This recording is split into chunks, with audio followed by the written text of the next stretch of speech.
Let's talk about party platforms. This might seem boring, but they're important. Every 4 years, Democrats and Republicans gather, and each writes a document to establish how they will govern. That document is called a platform.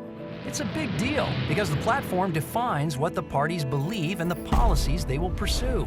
Well, sure, there are times when politicians don't vote with their respective party platforms, but Republicans vote with theirs nearly 9/10 of the time, and Democrats nearly 3/4.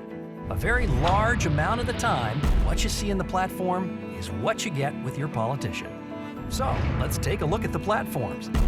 On our first freedom, the freedom of religion, the Democrat platform is silent on the right of Americans to live according to their beliefs outside the walls of their churches and places of worship.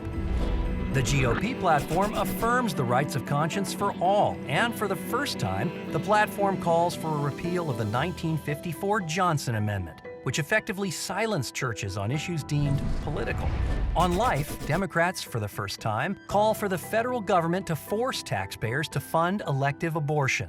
Democrats believe unequivocally that every woman should have access to safe and legal abortion, and to fund this access, their platform calls for repealing the Hyde Amendment. Republicans support an end to abortion and the funding of abortion, and the GOP supports a human life amendment to the Constitution. On marriage, Democrats embrace the redefinition of marriage, stating LGBT people have the right to marry the person they love. Republicans believe the cornerstone of society is natural marriage, the union of one man and one woman. On the Supreme Court, Democrats promise to appoint judges who protect a woman's right to abortion and see the Constitution as a blueprint for progress, pushing an agenda in which special rights for LGBT interests supersede religious liberty. Republicans support judges who respect traditional family values and the sanctity of innocent human life. They seek to enable courts to begin to reverse the long line of activist decisions, including Roe, Obergefell, and the Obamacare cases. On the military, Democrats claim our military is strongest when it includes people of all sexual orientations and gender identities, and they push to include elective abortion coverage in military and veterans benefits. The Republican platform rejects the use of the military as a platform for social experimentation and supports the religious freedom of all military members, especially chaplains. On fighting terrorism, the Democrats believe in defeating terrorism and combating climate change.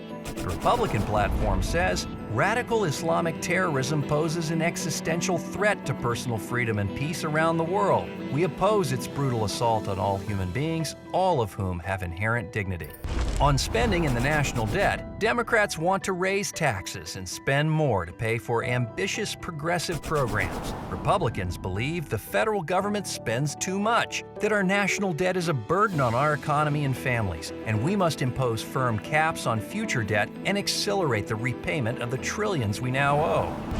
On school choice, Democrats offer no support for families who want private or faith-based schooling for their children. The GOP platform supports homeschooling, private or parochial schools, and vouchers. These things matter, and that little r and that little d next to a candidate's name, that says a lot. The parties are telling you what they will do. The question is, now that you know, what will you do?